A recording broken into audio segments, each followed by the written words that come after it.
Let's bring in someone who knows a thing or two about airports. Captain Jason Ambrosi is the president of the Airline Pilots Association. Captain Ambrosi, thank you so much for being here. So listen, aside from the frustration with cancellations and delays, I think one of the key questions here is it still safe to be flying in and out of Newark? Yeah, well, thank you for having me this morning. I'm coming to you from San Francisco, where I'm actually speaking to the National Air Traffic Controllers Association meeting shortly after our interview this morning. So it's very timely to speak with you today. To be clear, the United States has the safest aviation system in the world, and it's still the safest mode of transportation. But these issues are frustrating. We understand it. It's frustrating for traveling public. It's frustrating for us. It's frustrating for our brothers and sisters in air traffic control. These ongoing issues at Newark that we've seen recently, as well as other events like our NOTAM system, are clear indications that this aging system needs to be modernized, and it needs to be modernized now. That's why we fully support Transportation Secretary Duffy's decisive action to modernize our air traffic control system and improve the safety in our skies.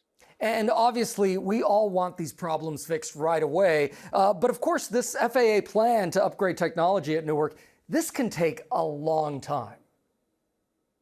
Yeah, and the Secretary announced steps to improve the situation at Newark in the interim while we're rolling out this longer-term plan.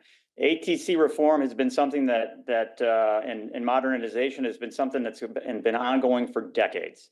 And now, it's a shame that tragedies like what happened in our nation's capital at the end of January, and now outages like this have to happen for us to really take it seriously. But now is the time to seize on this momentum and take it seriously, rather than decades of piecemeal patching systems, buying parts on eBay to keep our system running. It's time for us to now take that action, get Congress to say, let's write a big check, let's do it right, and let's get our system ready for the future. And you mentioned the Transportation Secretary. You were actually on hand last week there when he unveiled this national overhaul of the air traffic control system. What do you think needs to happen here? It's got to be a top to bottom review and move forward.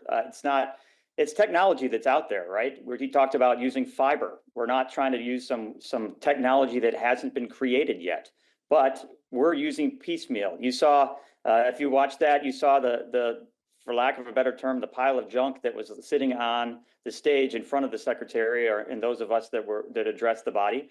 And that stuff is just not able to be maintained anymore. We have brothers and sisters in air traffic control that are climbing stairs many stories because the elevator doesn't work. They're working in conditions without heat or air conditioning. So, again, a shout out to the hard work of our brothers and sisters in air traffic control, because, it's them along with us, the pilots, that operate, 40,000 flights a day across, 3 million passengers, millions of pounds of cargo, that keep our skies safe, and they need the infrastructure improvement to make it that way.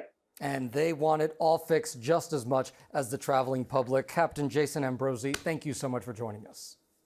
Thank you for having me.